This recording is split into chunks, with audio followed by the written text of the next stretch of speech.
Apa sih yang dimaksud sama komunikasi interpersonal digital itu? Jadi, komunikasi interpersonal digital adalah komunikasi yang dilakukan oleh seorang dengan orang yang lain dengan menggunakan teknologi digital sebagai medium dalam melakukan komunikasi tersebut.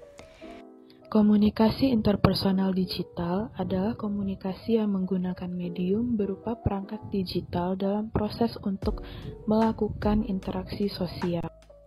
Komunikasi interpersonal pada dasarnya memiliki fungsi untuk menjaga hubungan baik individu dan juga mengubah sikap dan perilaku. Interaksi sosial ini adalah hal yang paling mendasar dalam kehidupan manusia untuk membangun citra diri dan membangun koneksi dengan manusia lain dengan cara saling bertukar informasi. Media digital pada saat ini telah menjadi suatu medium yang penting bagi orang-orang untuk memenuhi kebutuhan berkomunikasi antara satu sama lain tanpa terbatasi oleh ruang dan waktu. Media digital yang memediasi segala jenis komunikasi ini memiliki relasi terhadap media logik, yaitu memperluas, mengganti, dan menggabungkan proses interaksi manusia. Media kini berubah akibat dari perkembangan teknologi. Era saat ini merupakan era komputasi dan membuat gambaran masa depan komunikasi. Media digital saat ini mengintegrasikan semua hal komunikasi melalui satu media. Singkatnya, Scrum mendeskripsikan komunikasi sebagai kemampuan manusia untuk melewati dan mengatasi batas melalui era tulisan hingga digital. Media baru digital membuat hampir semua proses komunikasi bisa terjadi secara langsung. Misalnya, bagaimana saat ini kita dapat mengumpan balik langsung dari akun Twitter untuk menjawab pertanyaan dari pemandu televisi. Media baru digital menjadi sarana alternatif untuk pertukaran pengetahuan terkait dengan peran sosial. Media baru digital sangat bermanfaat untuk kelancaran komunikasi interpersonal dalam menciptakan relasi sosial tanpa batasan ruang dan waktu. Media baru digital menciptakan indikator baru kedekatan pribadi melalui relasi tinggi rendahnya interaksi yang diukur berdasarkan frekuensi, durasi, atau intensi interaksinya dalam ruang digital. Dengan kata lain, media digital hanya menilai berdasarkan data kuantitatif menggunakan bilangan algoritma atas informasi yang telah diinput. Algoritma tersebut akan terjadi hanya ketika akun atau user saling terkoneksi secara terus-menerus. Interactivity merupakan dampak dari interaksi yang tidak hanya melibatkan aspek sosial, namun juga aktivitas tekstual dan teknis. Media baru digital menjadi teknologi yang bisa menjadikan sebuah alat mengoperasionalkan berbagai platform internet dan platform aplikasi gawai secara bersamaan. Hal tersebut menyebabkan masyarakat semakin beralih untuk menggunakan teknologi berupa internet dan alat gawai. Alat gawai tersebut dapat berupa smartphone, laptop, tablet, ataupun komputer desktop.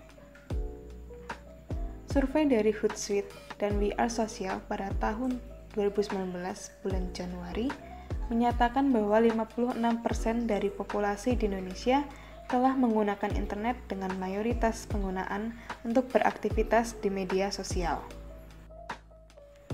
Namun, media baru dalam bentuk digital bisa membuat user atau penggunanya menghapus, memanipulasi, bahkan menunda respon pesan.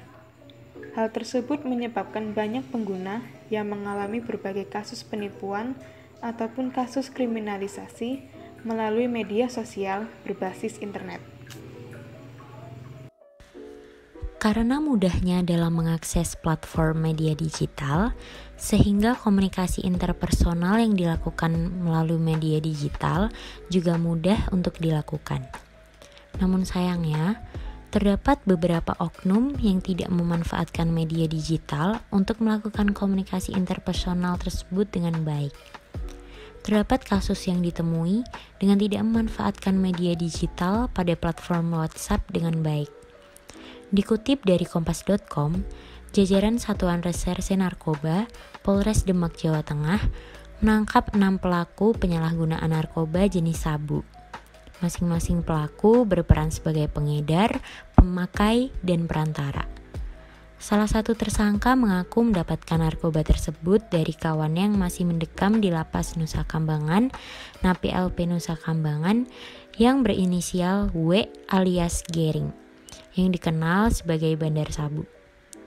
Ia bertransaksi dengan W melalui pesan WhatsApp dengan menggunakan sandi khusus untuk mengantisipasi orang lain yang membaca agar tidak mengetahui transaksi apa yang sedang mereka lakukan. Nah, dari kasus ini terlihat bahwa komunikasi interpersonal digital dapat disalahgunakan oleh beberapa pihak untuk bertransaksi secara ilegal.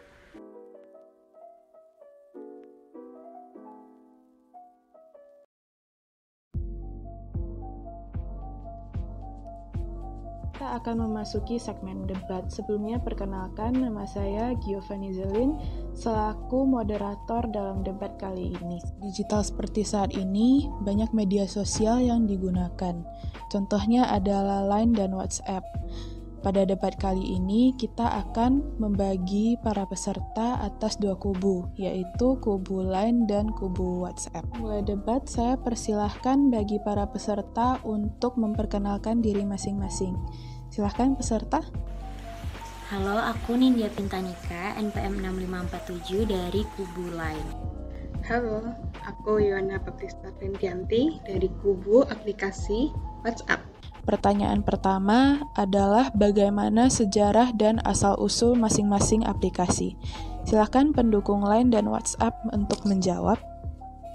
Jadi, aplikasi Line ini merupakan suatu aplikasi yang diciptakan oleh Naver, pengembang asal Jepang, yang awalnya Line ini dibuat karena bencana gempa bumi dan tsunami yang melanda Jepang pada Maret 2011. Bencana tersebut merusak hampir sebagian besar infrastruktur jaringan telekomunikasi yang ada di Jepang, sehingga banyak warga di sana kesulitan untuk menghubungi saudara maupun kerabat yang sedang terkena atau tertimpa bencana. Dengan memanfaatkan jaringan internet yang masih bisa digunakan, nah akhirnya Naver Japan ini membuat sebuah aplikasi instant messaging yang dinamai Line, yang dapat menghubungkan warga Jepang di kondisi darurat tersebut. Untuk sejarah aplikasi WhatsApp itu didirikan pada bulan Januari tahun 2009 di Mountain View, California, Amerika Serikat oleh Brian Acton dan John Cohn yang merupakan mantan karyawan Yahoo. Nah, ide ini bermula dari diskusi mereka mengenai bentuk baru dari aplikasi messaging yang dapat memperlihatkan status tepat di samping nama orang.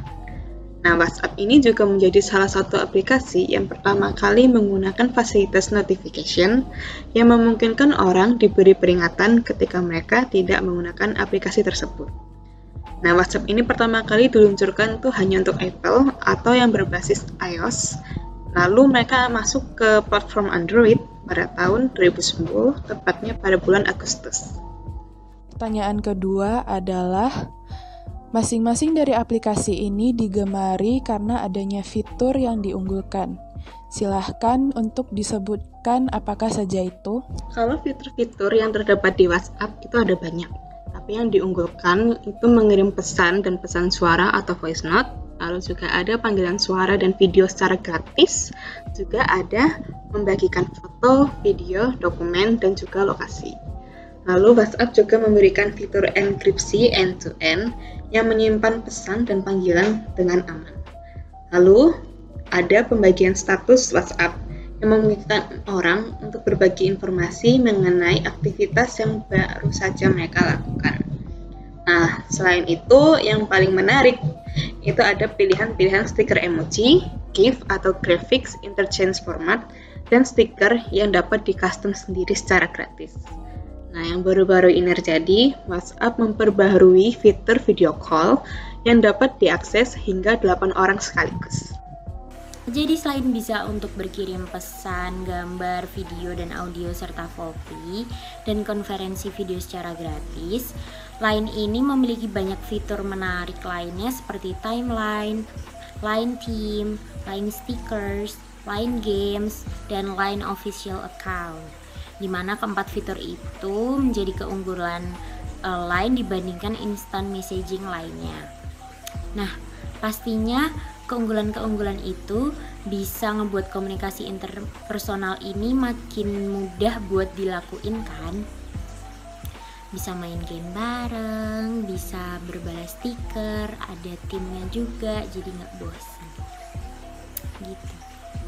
Kedua aplikasi ini memiliki keunggulan masing-masing yang membuat mereka digemari oleh penggunanya, seperti fitur voice note di WA ataupun stiker untuk chatting di Line. Semua ini ada untuk mempermudah pengekspresian diri pada saat berkomunikasi antara satu sama lain melalui masing-masing aplikasi.